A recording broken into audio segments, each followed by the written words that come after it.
Personal, but I ain't lying. I ain't hiding. I've been grinding, multiplying. I've been trying to get my weight up, staying prayed up, meditating and taking time away. You always posting up pictures, trying to look like you winning. I'm writing rhymes in the kitchen, soaking in moments we live in. Yeah, you got the nerve to be on me, faking your life for the IG. If you got my number, don't add me, cause baby, I'm on hiatus. I'm on hiatus. I'm on hiatus. I'm on hiatus. Baby, don't check for me. Taking time out to be and live my life off screen. Taking time out to be and live my life. Hey. Taking just to be and live my life. Don't make it personal. We just building. It's my season. Lay foundation. Make a name for generations, please, and make a, then take a break or a little vacation and chasing blues away.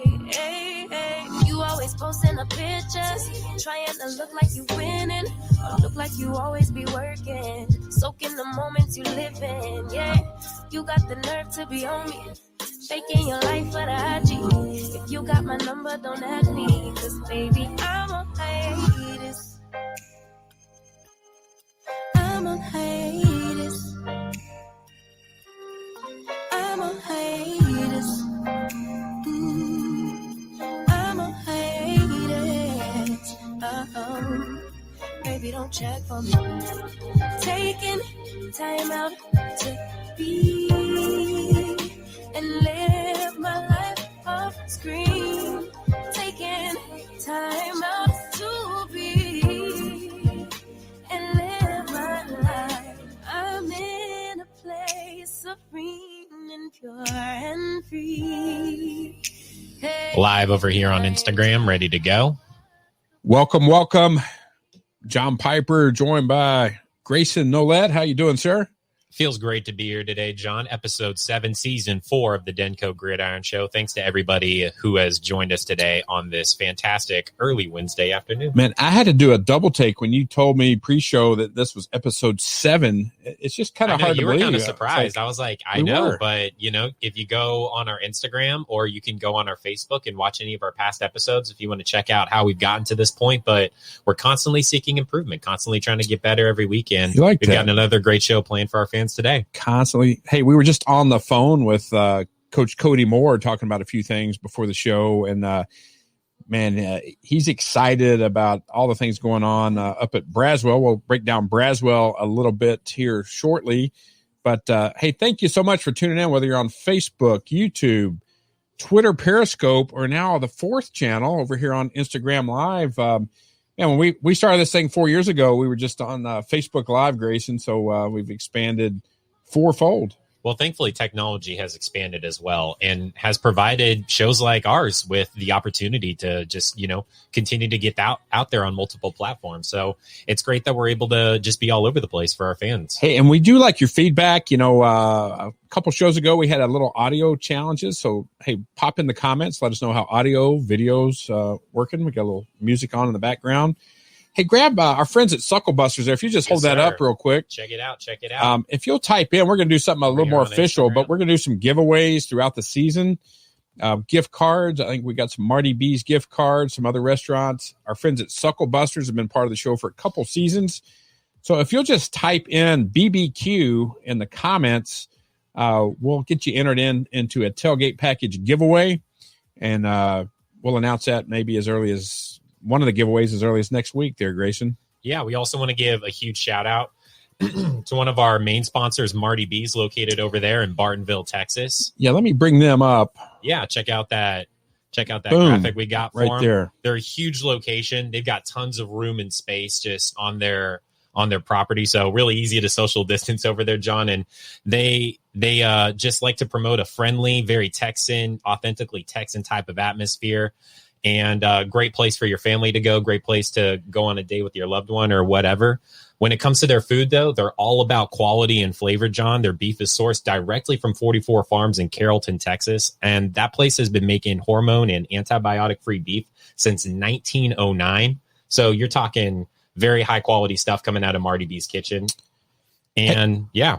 Hey, another one, our friends at budbartleyhomes.com. They're been building neighborhoods in North Texas for over 30 years. You can go to budbartleyhomes.com. They're building in 3 new neighborhoods. One thing, Grayson, got my attention. They're building, there's I think it's like 18 lots right adjacent to Lake Grapevine. You can, from your back porch, you could watch the fireworks at the Gaylord Texan.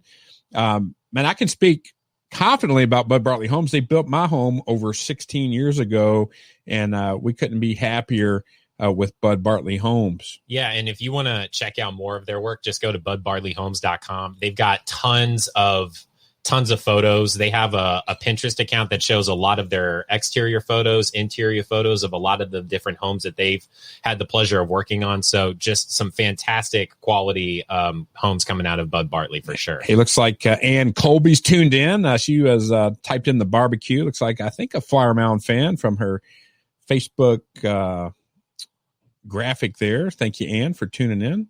And you are entered. We'll have to go back through and make sure we get all these people. We'll have a more of an official way to do some drawings here, but we're going to give away something next week. So make sure you come back next week for that. And not only that, but just so people know, we are working on getting our Patreon going very soon. So make sure you tell your friends, tell your family to start watching, and we'll hopefully have that going maybe next show as well, John. Yeah, that would be great. We're looking to enhance the studio, add some equipment, and that's really, we do the show for the community, but also Grayson is a UNT grad student and an intern, and we would like to feed Grayson as well. So. Hey, but for the most part, we want to be able to reinvest a lot of that back into the show and continue to up the quality that we bring over here every Wednesday. Well, Grayson, let's get right into it. Absolutely. Let's talk about a little Texas high school football. We got to start with Geyer versus Ryan, obviously. I mean, John, you were on the call for it at CH Collins. It was the game of the week for our show, definitely. And Denton Ryan, you made this prediction. Now, actually, I want to say first off, we made 2 predictions about this game that we were both right about. I said that the cap for the fans was going there. It was going to get sold out, which it was. Yeah. Great atmosphere. C.H. Collins there in the north side of Denton seats around 12,000, and they allocated, I think, 2,400 tickets to each side. The nice thing is it was a home stadium for both teams. So both bands got to be there. We were talking pregame. Both bands got to be there, with too. My That's partner, awesome Rick Threlkill, and we were right. We did the radio for the game. It was probably the most realistic high school football experience in the state, if not the country, probably for the whole season. I mean, if it were a normal year, you could have probably predicted that entire place would have been filled out. I mean, it would have been, but due to the circumstances still, I said that the cap was going to get met. I mean, I knew that place was going to get filled out to the farthest that safety regulations would allow. And that's exactly what happened. Now, the second thing that we predicted on the show, John, which came from you said that the Raiders were going to come out on top in this one last show, and they did 23-20. Yeah, we knew it would be close. We thought there would be more points. It was going to be a great game. We thought there would be maybe a few more points. But I mean, you really hit it on the head, dude. Both good defenses. We had a chance to visit with Dr. Jamie Wilson, the Denton ISD superintendent, at halftime, and he commented the same thing, Grayson, that if this was the thing would have been sold out. The fan base was it totally would have been. Absolutely. Hey, during live TV, live radio, sometimes nature calls, man. Hopefully I muted that sneeze out. But, it was a great atmosphere. Coach Hennigan, man, they have got a tough defense and really kind of stifled the Denton Guyer offense. Denton Guyer was missing one of their big star offensive linemen, Gabe Blair, that probably made an impact on what they could do running the ball and throwing the ball. But number 3 and number 4 in the state of Texas, I think top 25 in the country. Channel 8 was there. One of your former, I'll say employers. I guess I don't know if it was an employer or not. KNTU Radio was there, so a lot of media was there covering that game. And just a great atmosphere. But breaking it down, one thing that stands out, and Eli Stowers only threw the ball 10 times. I mean, only for 39 yards as well, and he only had 9 carries for 28 yards. Honestly, just not a lot of touches for the Texas A&M commit, Eli Stowers. And you would have, I don't know, maybe thought that he would have just been it just didn't come off, at least on paper, that he was a central part of the game plan to I guess try to get the best of that Raiders defense. But instead it was BJ Phillips who got a majority of the touches. He had 24 carries, had 144 yards and 2 touchdowns. But yeah, that Wildcats offense just wasn't at its peak of efficiency. Only totaled 7 first downs for the whole game compared to Denton Ryan's 23. Yeah, in talking to Coach Webb post game, I had a chance to visit with him on Monday. Part of the thing is Coach Webb, new head coach at Denton Guyer, so he's putting in a new offense. Of course, only their second game.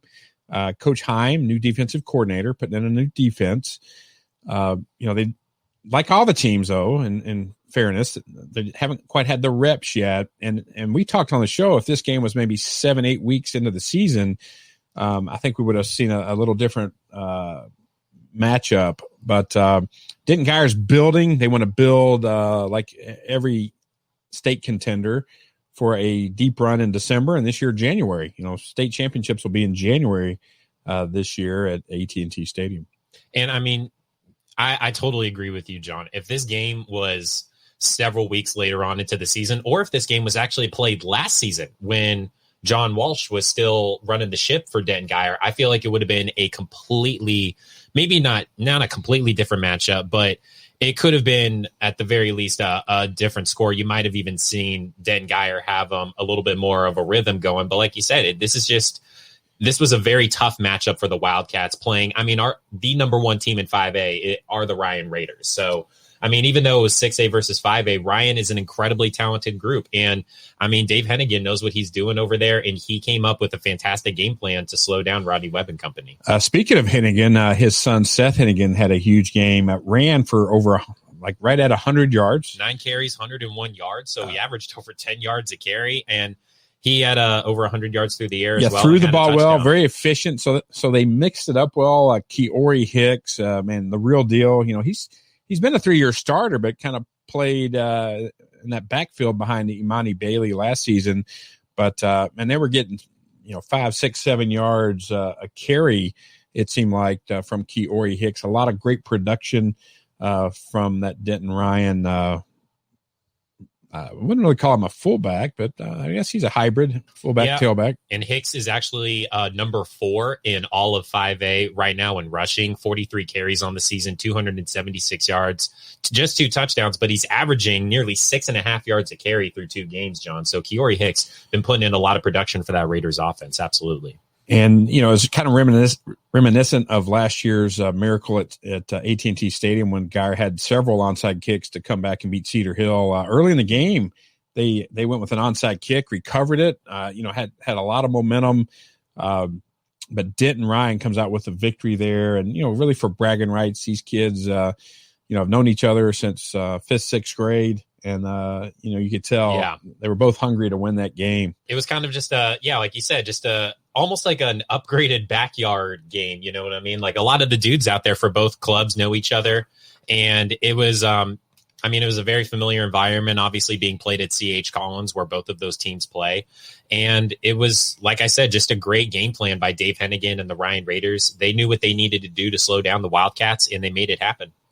Hey, next up, Geyer has a Thursday night game back at CH Collins, Mansfield Lake Ridge, 7 p.m. kick. But some news, and we swore to you guys that we wouldn't talk about COVID anymore, but we got to talk about COVID. It's impacted Denton Ryan. Yeah, unfortunately, Denton Ryan has had to basically delay their season. They're taking a 14-day quarantine break due to just COVID-19 regulations and concerns. So they were supposed to play Frisco Reedy on Friday, John, and unfortunately that game and next week's game as well is sort of in limbo right now. I'm not 100% sure if they're going to have to cancel one or both of those games, if they're trying to reschedule both of them. I'm sure they're trying to get at least one of them fit back into the schedule. You certainly wouldn't want to see the Raiders have to cancel 2 whole games on their schedule. Toya P has a great comment. A lot of these kids, the Denton Ryan, Denton Geyer kids have known each other even in elementary school, before 5th and 6th grade. They may have played flag football or soccer together or been in Cub Scouts together or whatever it might be. Just great community, great relationships. And that's really what high school football is all about, Grayson. Absolutely. And, we're obviously just hoping that everybody's staying safe in the Denton Ryan personnel and organization right now. And to our knowledge, Denton Geyer has not been impacted in any way because of what's going on with Denton Ryan. So that is at least good to hear for the Wildcats. And we just hope that Ryan is able to get through this and that their season is able to eventually get going again. And John, I was honestly just dealing with this with Louisville as well. I called their games on Friday nights, and even though we don't cover them on the show, they were just in a situation where they just played Wiley this past Friday, and now Wiley has COVID things going on with their organization. And I know Louisville is trying to make sure that all of their kids are good to go right now. And to my knowledge, their game is still going on. But, even though we don't want to talk about COVID and we want everybody to be able to play, we got to understand that these things are going to happen. I mean, it's happening in the NFL right now. It's just the situation that everybody's in. And we know that each school is going to handle it to the best of their ability. Well, Grayson, next up, Denton High Broncos. The Broncos. Chisholm Trail. Now, they played the Nice Lake win. Dallas Falcons last week. That was kind of a in-show head-to-head matchup as we covered both of those teams. Lake Dallas able to come out on top in that matchup last week. Denton High, though, play at home at Bronco Field on Friday night against Chisholm Trail coming out of Saginaw, and they get a really honestly impressive win, John. 32-16 is the final score, but Denton High took a 23-0 lead in the first quarter. Coco Brown, the running back, took the first play from scrimmage, 75 Man, yards. I like that house. name too, Coco Brown. Coco Man, Brown, that'd be man. fun to call on the radio. He had himself a game. 22 carries, 180 yards, 3 touchdowns. He also had about 30 yards receiving, but he really led the way for the Broncos, helped them secure a 23-0 lead in the first quarter, and Denton High didn't look back for the rest of the night. They come out on top over Chisholm Trail, 32-16. Well, hey, quarterback Blake Courtney, only 5 of 10, 40 yards, 1 interception. But rushing, like you said, Coco Brown, 3 touchdowns, 180 yards. And then Kevin Bell Jr., 6 carries for 31. Boy, they really put it on Coco Brown's back to make that happen. A big night for the young fella. Yeah, he had like I said, he took the first play from scrimmage, 75 yards for a touchdown. He also had a 47-yard touchdown later in the game, and then his third score was on an 11-yard run. And then there were actually 2 fumbles that were forced by the Denton High defense in the first quarter that they recovered, both that helped them get that 23-0 early lead. And then, as I mentioned, the Broncos also had a punt return for a touchdown by Devin Barnett, and he took that thing 70 yards for a special team score in the first half. So the Broncos dominated in all 3 phases of the game right from the get-go and held the lead for all 4 quarters and did a great job against Chisholm Trail. And next up, Denton High will play the Colony Friday at Bronco Field, 7 p.m. kick. Hey, one news, we like to share some news with you. They haven't broken ground yet, but I've seen a video rendering of a new stadium that's going to be built right there at Braswell. So Denton ISD will have really 3 stadiums. You know. And if you, do you remember where you saw the video at? Yeah, I've got it. It's like a Vimeo video. Okay. Yeah. I was going to say, maybe keep an eye out for that. That might be getting out on social media. Yeah, maybe we can share that out. I'll make sure we have permission. I don't see why not, but we'll share that out. It's going to be an intimate 6,500-seat stadium, and it'll give the Denton ISD teams a chance to all play on a Friday night, which, I think most fans prefer that. Friday night games, it's really Texas tradition under the lights on a Friday night. Right, because Denton High has Bronco Field, but right now Braswell, Geyer, and Denton Ryan all call CH Collins Athletic Complex home at the moment. So the fact that Braswell is going to get a location for some Bengals home games is fantastic to hear. And that was something that Cody Moore was talking about with us before the show too. He's really excited for it as well. Yeah, man. It's a fun being in football season, talking to coaches and some players, and we're probably gonna kick off a couple Saturday shows. I know you and I are busy on Thursday, Friday nights, but we've talked about adding in a Saturday show from time to time. So we'll have to get together, and it'll be kind of like a pop-up store. It'll be a pop-up show. We may not announce it too much in advance, but we may be texting on a Friday night and say, hey, that was a great night of football last night. Let's do a show on Saturday. So Braswell looking ahead to the future about getting a new stadium.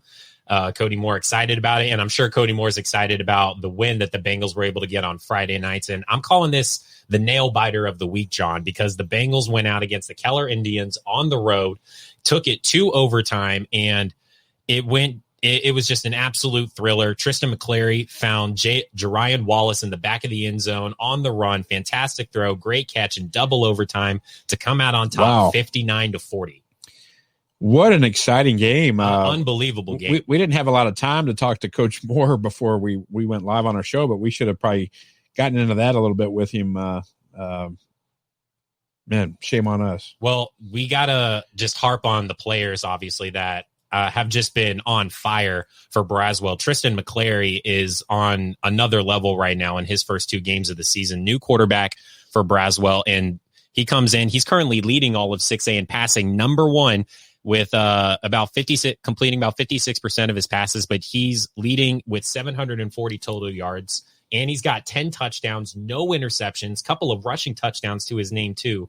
Tristan McClary has been outstanding for the Bengals. Yeah, what an asset to have back there. And we've got Coach Moore flashed up on the screen here while we talk about the Braswell Bengals. Man, what an asset to have. He was featured. We talked about him a lot last week. Grayson, one of our Gridiron players of the week last week for week 1. And then what an asset to have D. Gafford back there, 12 carries, just under 100 yards, 98 yards. And then a nice balance. Jamarion Sanford had 15 carries for 77 yards. And then, Tristan had to carry it about 9 times, probably scrambling or maybe some run pass options.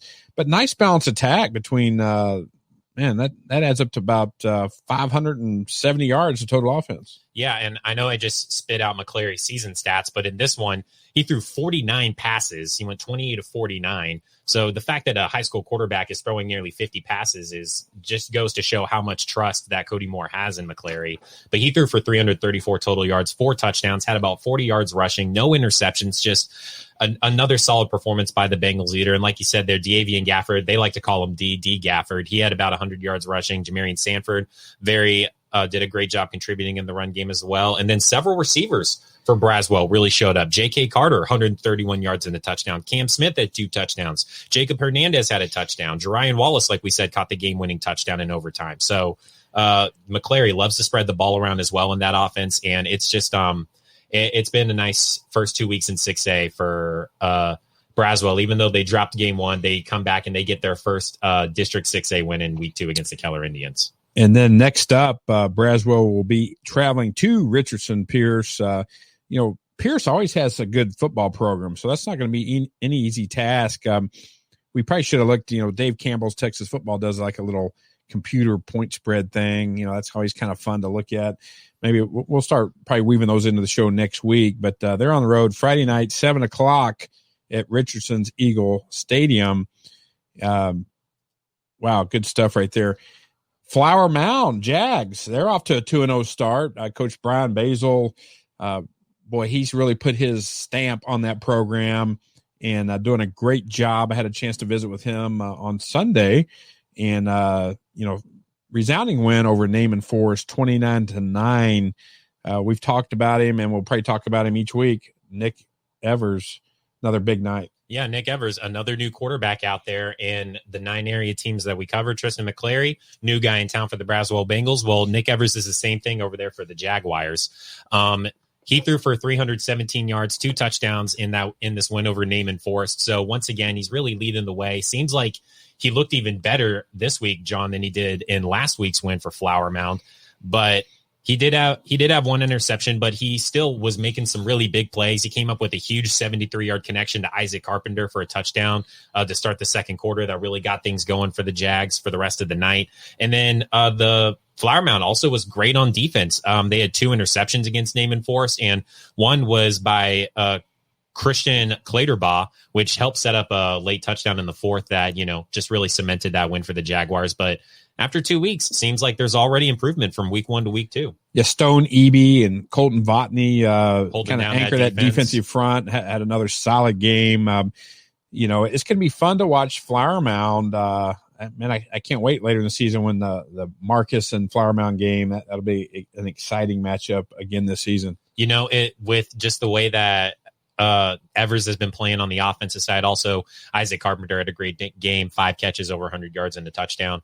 But we always I'm glad that you always bring up that defensive front of Eby and Vatney, because they just continue to be so solid for that Jaguars defense. 3 turnovers for Flower Mound on the defensive side. They had 2 interceptions, like I said, and they forced a fumble. And those 2 big men in the middle allowing less than 3 yards per carry out of the Naaman Forest run game. And Stry, the nose tackle, he's doing a good job. Not a real big guy, but Coach Basil says he's got great technique, knows how to shoot the gaps, and they're playing well. Next up, they are back at home. First game home this year at Neil Wilson Stadium on Friday, 7 p.m. And I know the Jaguar fans, the Jag Nation they call them, will be excited to be out there. I think they'll have some limited capacity, but having those on-campus stadiums, I think, are the best.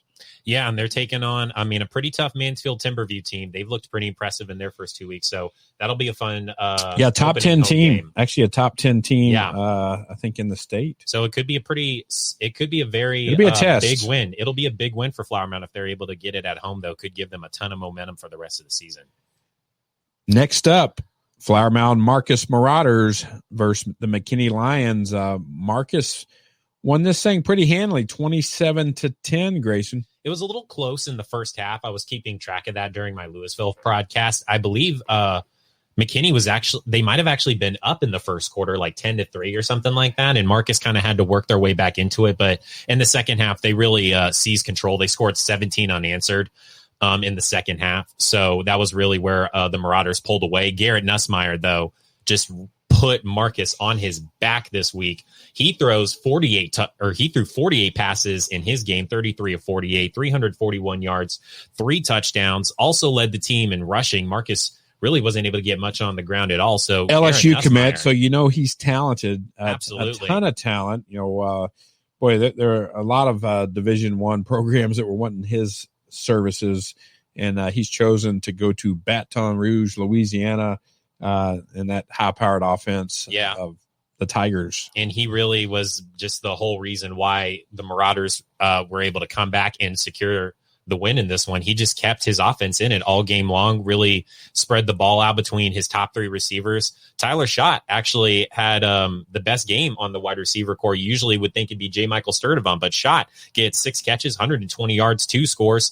J. Michael Sturdivant still did his thing, though, 11 catches, 94 yards, and Connor Vaughn had 86 yards and a touchdown as well. Yeah, his receivers are going to get a lot of touches. If you're a receiver in North Texas, that's definitely a place you want to play. Absolutely. They like to throw the ball at Marcus and always have. Big credit to Garrett Nussmeier and head coach Kevin Atkinson and the rest of the Marauders for making it happen on the offensive side of the ball and capturing that win. And the defense also did their thing. 2 turnovers, 1 interception, and 1 fumble against the McKinney Lions. Yeah, good play right there. Congratulations, Marcus. Next up, they will be at Keller Central on Friday. The Chargers. 7 p.m. kick at Keller ISD Stadium. That should be another pretty solid win for Marcus. We'll talk a little bit more about that matchup maybe later on.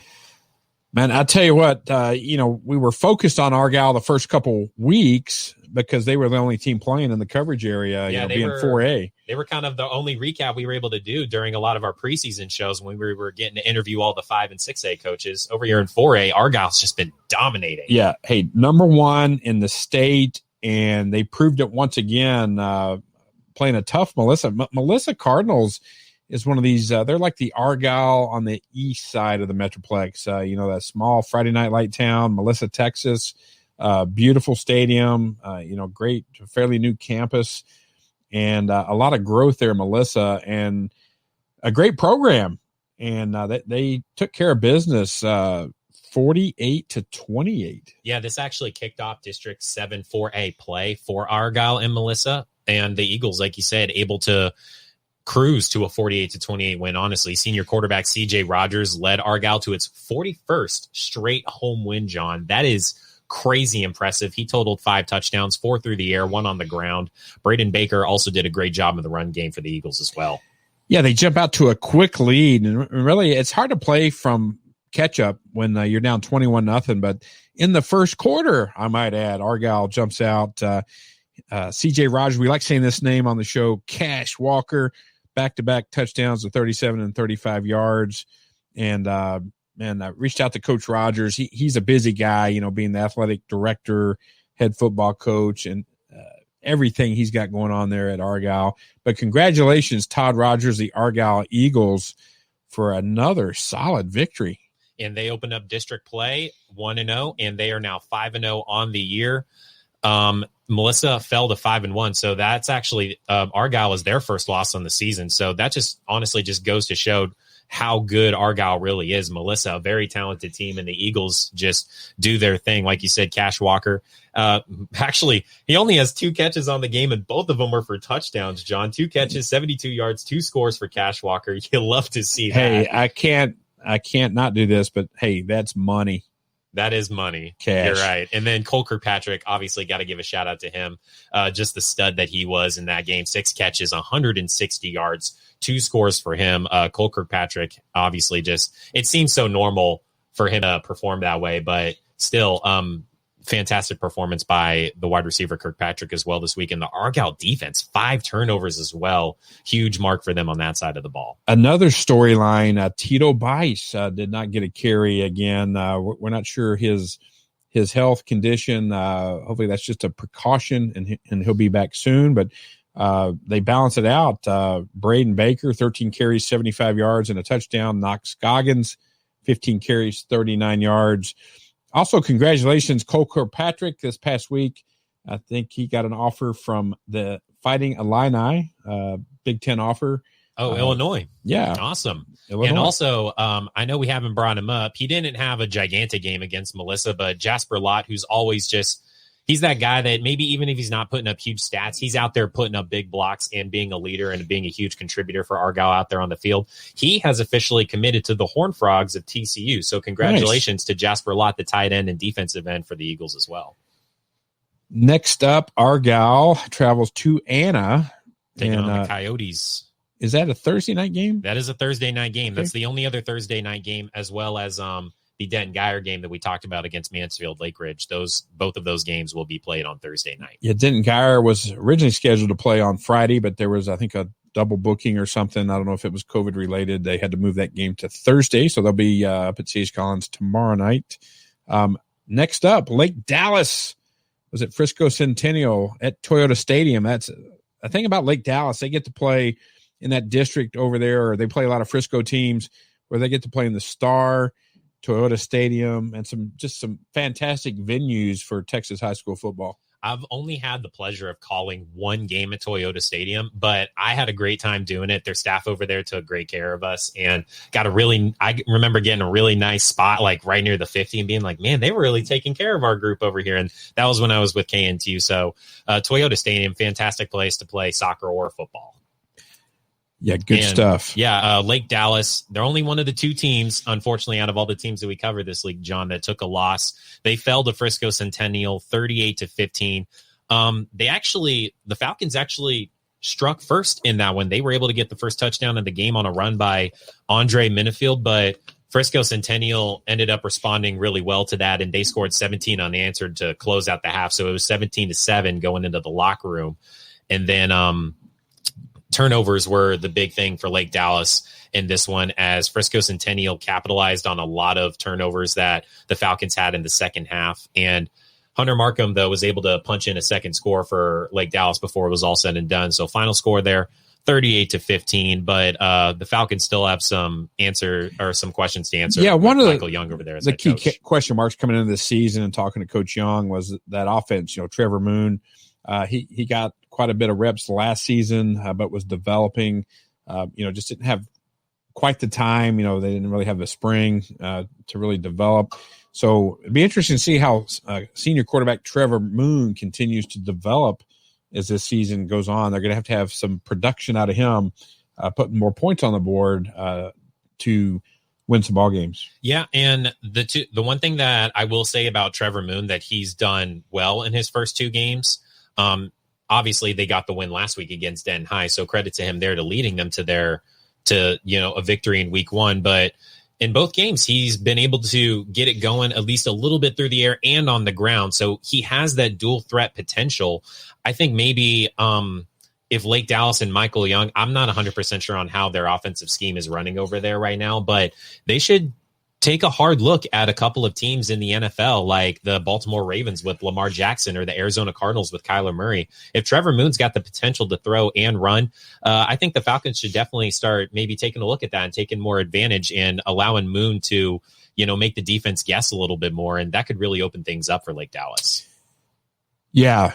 They'll not that they've been unproductive. Like we said, they got a win last week. It's just, Frisco Centennial, 17 unanswered points. There obviously was a disconnect in the game plan at some point. So you think that it's obviously going to get addressed in film and stuff like that. But Trevor Moon obviously is supposed to be the leader of that offense. He's supposed to be the guy that makes that engine run. And you're just hoping that he continues to get better each week and Michael Young is able to put him in positions to succeed. Well, Grayson, last recap of the week, Liberty Christian versus Parish Episcopal.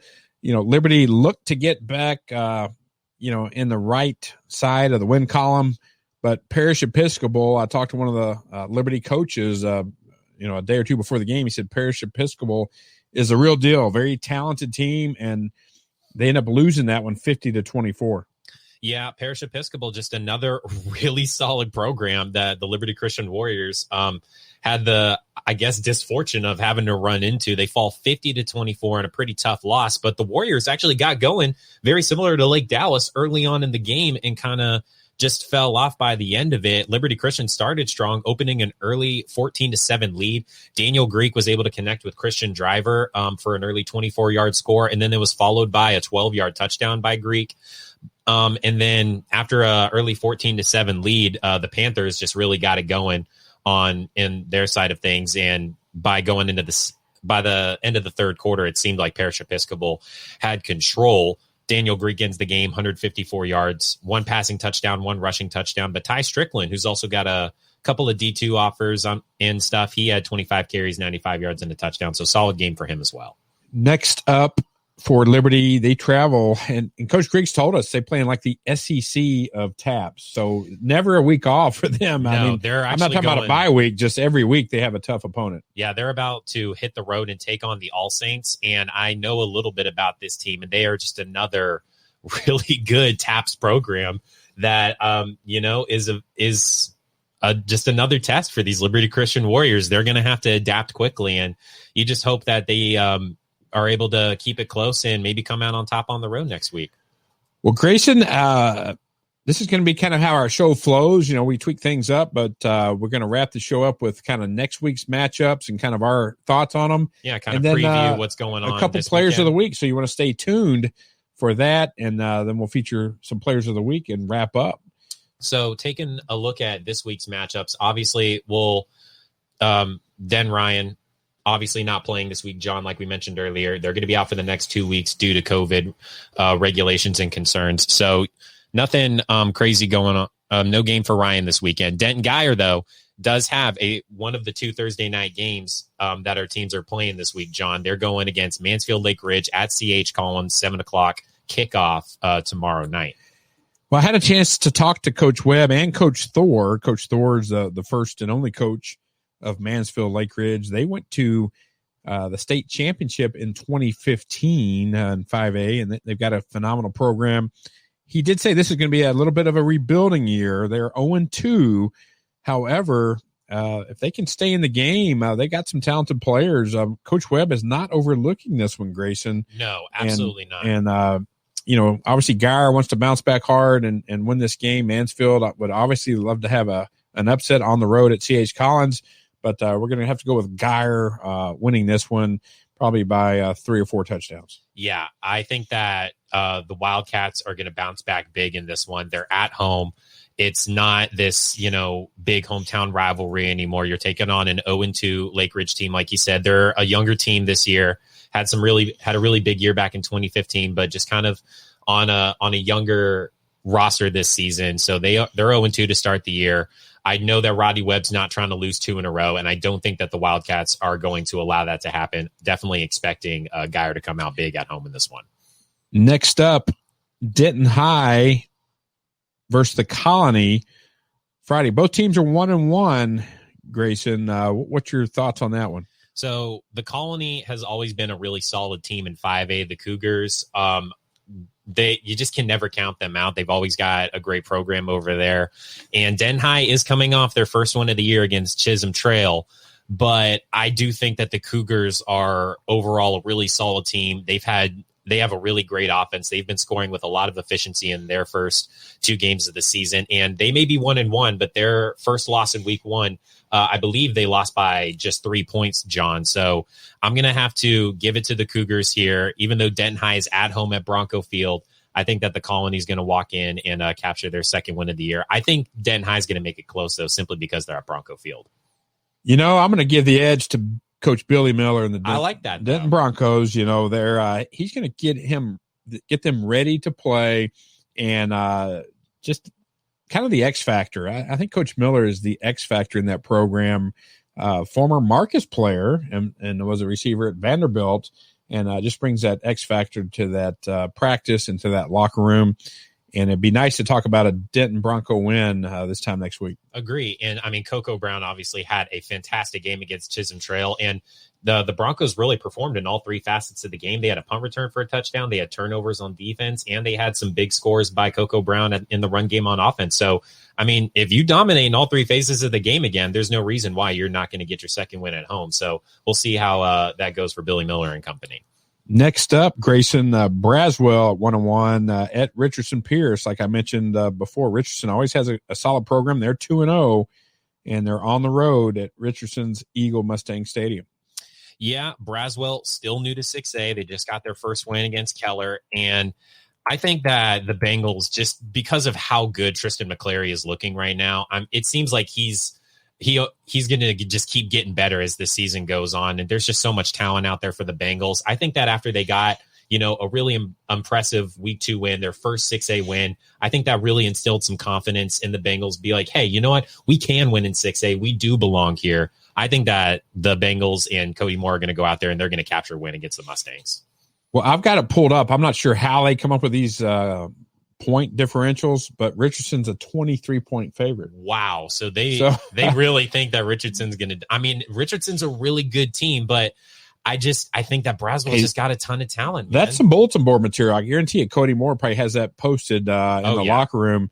23-point underdog. A lot to prove there for that young Braswell team. I mean, Pierce is a talented group, so we'll have to see how that goes at Eagle Mustang Stadium on Friday night, 7 o'clock kickoff there.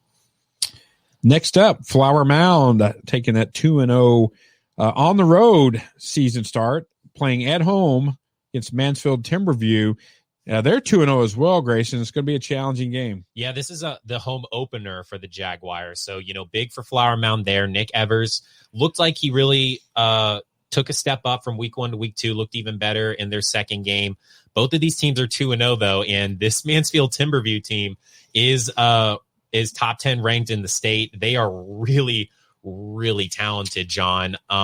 Even though this one's at home for Flower Mound, I find it really tough to not give the Wolves at least a little bit of an edge in this one. Wouldn't be surprised if the Jaguars made it close, especially if Nick Evers keeps improving. I've been impressed with his play. Mansfield's only a 6-point favorite, so it's just a touchdown, kind of like a pick 'em. I can agree with that. It is Flower Mound's home opener. It's a big game for them, and it could be a big statement win for Nick Evers and company if they're able to capture that, hand Timberview their first loss of the season. That could really, like I said, spell how the Jaguars might play for the rest of the year. Flower Mound's playing with a lot of mojo. They're playing as a unit, as a family. And underdogs at home, that's definitely a chip on your shoulder. Kind of like that they want to that establish A&M themselves. mentality, like that 12th man. When you have that team unity like Flower Mound has right now, it's just an unmeasurable. You can't really put a value on it. Well, you can. It's very valuable, and it might be the X factor this week. And you gotta obviously give credit to Brian Basil too. I mean, he's just one of the most level-headed coaches that you've got out there. I know that even though that this is a big game for them, he knows exactly what he needs to do to come out with a victory. I'd love to see it happen for the Jags in their home opener. Next up, Flower Mound Marcus at Keller Central. Marcus starts the season 2-0. Keller Central is 1-1. They are on the road at Keller ISD Stadium. What do you think about that one, Grayson? Yeah, this is going to be one of the other blowouts that I'm going to give to our team that we're talking about here, John. The Marcus Marauders are on fire in their first 2 weeks. Garrett Nussmeier is just an absolute monster right now. He's number 2 in 6A behind Tristan McClary of Braswell. So the LSU commit Nussmeier, I think that him and the Marauders offense have way too much firepower for Keller Central to handle. I'm expecting a big win for Marcus in this one. A 35-point favorite. I can see why. Even though it's on the road, it's at Keller ISD Athletic Complex. Marcus is just way too talented of a team for the Chargers, I think. Argyle 5-0 at Anna. Anna's 2-4 Thursday night. Man, Argyle is just rolling. I don't see Anna slowing them down at all. There is no reason why Anna should slow down the Argyle Eagles. They're not even the best team that Argyle's played this season. That was the team that they just beat 48-28, the Melissa Cardinals. They were undefeated going into that game. They hand Melissa their first loss of the season, and the foot has been on the gas for the Eagles since week 1. There's no reason why they shouldn't go 6-0 after this one against the Coyotes. Next up, Lake Dallas, Frisco Raccoons at Lake Dallas Stadium, Falcon Field. What are your thoughts on that one? Yeah. Home game for Lake Dallas. Hate to say that they're going to lose 2 in a row, but I think it's just going to I think it's going to happen here. The Raccoons are 2-0 going into this game, and they've looked very good in their first 2 games of the season. And it's at home for Lake Dallas. And like I said, maybe Michael Young's trying to work some things out to open the game up a bit more for Trevor Moon and that Lake Dallas offense. If maybe they can bring some new things to the table, open up the offense a bit more, it could be closer. But I'm thinking the Raccoons might just come out with a blowout in this one on the road at Lake Dallas. And again, I have no idea how these computers pick these things. It must be points scored, points allowed. That's really the only variables I can think of. Maybe last year's record. I don't know. But Frisco's a 44-point favorite on this. Oof, yeah, that's quite a favorite there. Yeah, the Raccoons are a talented group. They're 2-0. Lake Dallas is still trying to work some things out and find out their identity. And then Liberty Christian, 0-2, trying to get their first win of the season at All Saints. All Saints has just played one game. They're 1-0. Going to be a challenge on the road. I mean, you said it earlier, John. It's just the fact. It's just the facts. I mean, Liberty Christian plays in arguably the toughest TAPS division in a private school district, and the All Saints are, to my knowledge, one of the best teams in TAPS, and they just played their first game of the season last week, so they're 1-0 actually right now. Liberty Christian 0-2, and I think that the Warriors will make it a little bit closer than they have in their first two games. I don't think that they're going to take another 20-plus point loss, but I think that the All Saints are going to come out on top at home in this one.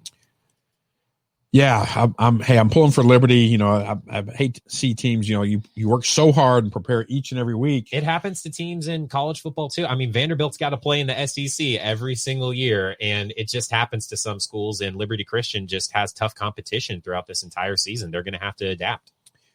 Well, hey, in our final segment here on today's Denko Gridiron Show, we want to talk about some players of the week. Our Gridiron Players of the Week. So last week we posted these just on Facebook just to see how the fans would like it, John. And it seemed like we got some pretty good reactions out of it. Seemed like people really liked that we brought some Players of the Week to the table. So you know what? We decided to just instill it to the show and talk about them here to end things off. Well, why don't you kick us off with the quarterback from Marcus? We got to give it this week to Garrett Nussmeier, the Marcus Marauders quarterback, 33 of 48, 341 yards, 3 touchdowns. He also had 6 carries for 24 yards in his team's 27-10 win over the McKinney Lions. Led his team in rushing and passing in that game, and he also led all 9 area teams that we cover, John, in pass attempts, completions, and percentage. So huge game for Garrett Nussmeier. That's the reason why he's one of our 3 Gridiron Players of the Week. Yeah, Give a shot. What an effort. What an effort. And then next up from Denton High, Coco Brown, 22 carries, 180 yards, 3 touchdowns. He literally carried the Denton Broncos to victory, had 1 catch for 29 yards. Boy, this is unusual. Led team in both rushing and receiving. Led all 9 area teams in rushing yards and scores this week. Took the first play from scrimmage for 75 yards and a touchdown in a 32-16 win over Chisholm Trail. Congratulations, Coco Brown, Gridiron Player of the Week from the Denton Broncos. Denton High able to snag their first win of the season against Chisholm Trail, and it was all because of Coco Brown. He was just absolutely dominant in that game for them in week 2. And finally, to end things off, we're going to switch it on down to 4A. The Argyle Eagles, Cole Kirkpatrick, had himself a day in that 48-28 win over the Melissa Cardinals. 6 catches, 160 yards, 2 touchdowns, led all 9 area teams that we cover in receiving yards and scores this week for wide receivers. So Cole Kirkpatrick, even though he's down there in 4A, really showing out each and every game. I mean, this is basically the standard for him.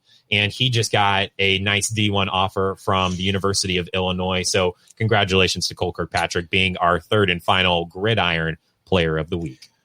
Well, fans, that's another segment. Well, that was fast and furious, Grayson. I know. We got through a lot of content there. Hopefully it was just under an hour. So we try to keep it right at the lunch hour, noon to 1. Sometimes it may go over, depending on our guests, what we have to talk about. We try to keep it less, but thank you for joining us on your lunch hour. And for everybody that commented, and we're going to have some giveaways. I think a big week next week as far as the giveaways. Yeah, everybody continue to just tune in. And we're going to continue to just make this thing better for you guys each and every week. Continue to bring some good content, do some giveaways, keep shouting out our sponsors, and giving you guys some great Texas high school football content. And that's going to do it for us. Until next week. Y'all be safe. Take care.